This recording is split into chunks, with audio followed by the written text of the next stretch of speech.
Bismillahirrahmanirrahim. Assalamualaikum warahmatullahi wabarakatuh.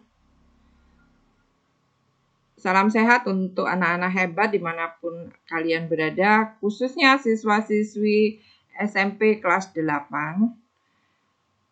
Mudah-mudahan kita selalu dalam lindungan Allah Subhanahu wa Ta'ala, selalu diberi kesehatan dan selalu dimudahkan dalam segala hal, terutama untuk menerima materi IPS yang akan Ibu sampaikan untuk kesempatan kali ini dan kesempatan-kesempatan yang akan datang. Baiklah anak-anakku sekalian, kesempatan kali ini saya atau Ibu akan menyampaikan materi interaksi antar negara-negara ASEAN. Ini adalah materi IPS SMP kelas 8 semester ganjil.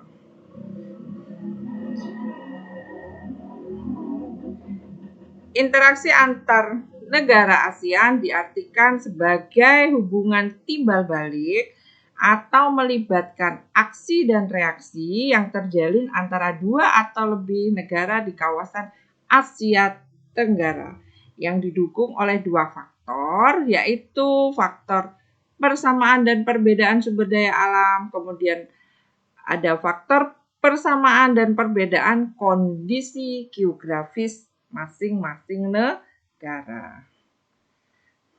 Kita lanjutkan materinya. Hubungan antar negara ASEAN semakin diperlukan seiring dengan munculnya berbagai macam kebutuhan yang berbeda-beda dari tiap-tiap negara anggota. Kebutuhan sosial, politik, ekonomi maupun bidang lainnya menuntut suatu negara untuk berperan aktif dengan melakukan kerjasama antar negara ataupun dengan dunia internasional. Kerjasama adalah menjalin hubungan antara dua negara atau lebih demi mencapai suatu kesepakatan. Ini yang dimaksud dengan kerjasama, yaitu menjalin hubungan antara dua negara atau lebih demi mencapai satu atau suatu kesepakatan. Kerjasama terjadi karena adanya faktor pendorong dan penghambat. Tahukah kalian apa faktor pendorong dan penghambat kerjasama ASEAN? Silahkan kalian simak penjelasan Ibu berikut ini. Yang A adalah faktor pendorong kerjasama ASEAN.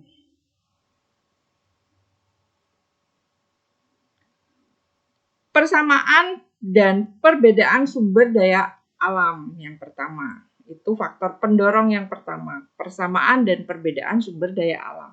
Masing-masing negara anggota ASEAN mempunyai sumber daya alam yang berbeda-beda. Kemudian faktor yang kedua, persamaan dan perbedaan wilayahnya. Yang ketiga, perbedaan perkembangan teknologinya. Yang keempat, perbedaan dan persamaan budayanya. Jadi, anak-anakku sekalian, kalau ada nanti pertanyaan yang harus dijawab, misalnya tuliskan 4 faktor pendorong kerjasama ASEAN, ini ada 4. Sudah Ibu jelaskan tadi, sekarang kita lanjutkan materi yang selanjutnya. Kita bahas yang pertama.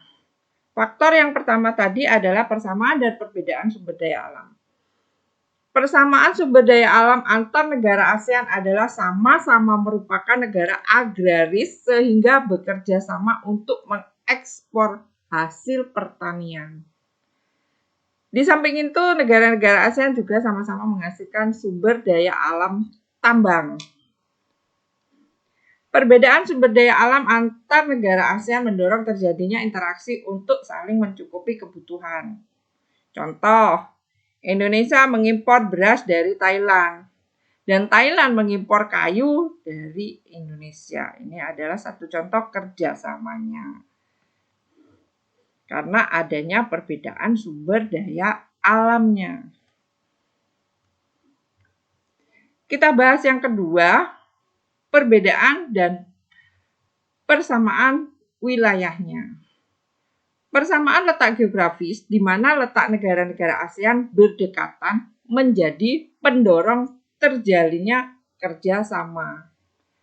Perbedaan kondisi wilayah masing-masing negara mendorong kerjasama untuk menjaga stabilitas dan keamanan di kawasan Asia Tenggara.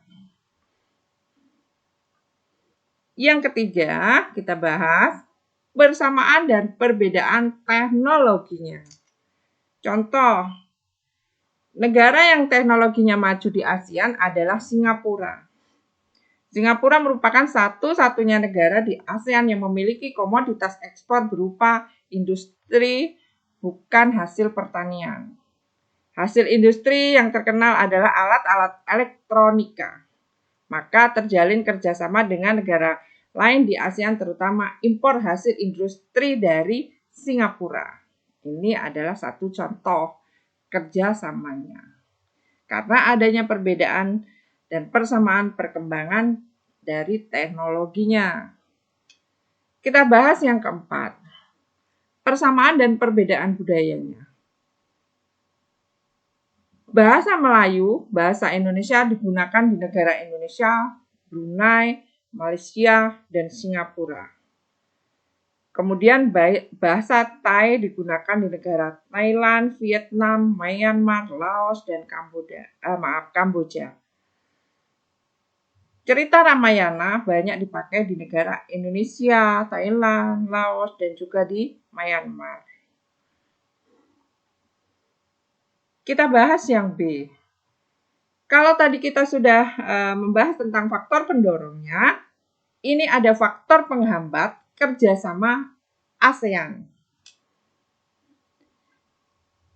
Yang akan kita pelajari untuk kesempatan kali ini, faktor penghambatnya ada 4 juga.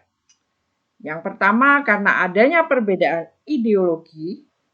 Yang kedua, konflik dan peperangan. Yang ketiga, kebijakan protektif. Yang keempat, perbedaan kepentingan tiap-tiap negara. Ini faktor penghambatnya. Jadi tidak usah dihafal, tolong dipahami. Kita lanjutkan materinya.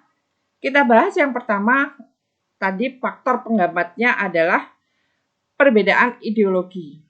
Tahukah kalian apa yang dimaksud ideologi? Ideologi merupakan gagasan atau pedoman hidup yang mendasari pemikiran sebuah negara atau sebuah bangsa. Ini.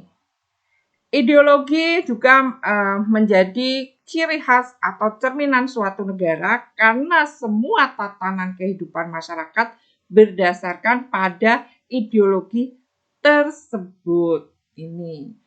Faktor penghambatnya yang pertama karena adanya perbedaan ideologi. ASEAN memiliki 3 ideologi ternyata, yaitu yang pertama demokrasi, dianut negara Indonesia dan Brunei Darussalam. Ada ideologi liberalisme yang dianut negara Malaysia, Thailand, Kamboja, Myanmar, Singapura, dan Filipina. Ada ideologi komunisme dianut oleh Vietnam dan Laos. Perbedaan ideologi inilah yang sering menghambat terjadinya kerjasama karena memiliki ketidakpahaman dalam tatanan kehidupan negara. Kita lanjutkan. Faktor penghambat kerjasama ASEAN yang kedua adalah konflik dan peperangan. Konflik antar negara akan mengganggu stabilitas dan keamanan sehingga akan menghambat kerjasama. Beberapa konflik yang terjadi di kawasan ASEAN itu diantaranya konflik perebutan wilayah antara Malaysia dan Filipina, konflik yang terjadi perebutan wilayah antara Malaysia dan Indonesia, konflik antara Thailand dan Kamboja, kemudian ada lagi konflik intern di negara Myanmar. Lanjut, yang ketiga, Penghambatnya karena adanya kebijakan protektif. Apa itu kebijakan protektif? Kebijakan protektif adalah kebijakan suatu negara untuk melindungi kepentingan dalam negerinya. Misal, tidak menerima impor hasil pertanian karena dapat mempengaruhi kondisi pendapatan hasil pertanian di dalam negerinya. Ini yang dimaksud dengan kebijakan protektif. Kebijakan protektif sangat sulit bagi pihak eksternal. Kalau S kita berarti berbicara tentang pihak dari luar. Kebijakan protektif sangat sulit bagi pihak eksternal untuk menembus negara yang memiliki kebijakan protektif. Nah, ini. Kemudian kita lanjutkan yang keempat, faktor penghambatnya adalah perbedaan kepentingan tiap negara. Kerjasama dibutuhkan bagi perkembangan masa depan negara di dunia. Akan tetapi, dalam kerjasama antar negara, tiap-tiap negara memiliki kepentingan yang berbeda-beda. Perbedaan inilah dapat menghambat kerjasama yang harmonis. Ini penghambat dari kerjasama ASEAN yang keempat. Itulah anak-anakku sekalian, materi yang sudah Ibu sampaikan untuk kesempatan kali ini, yaitu interaksi antar negara-negara ASEAN. Yaitu ada faktor penghambat dan faktor pendorongnya. Sudah kita pelajari bersama-sama. Mudah-mudahan ini dipahami oleh anak-anakku sekalian. Ibu akhiri. Wassalamualaikum warahmatullahi wabarakatuh.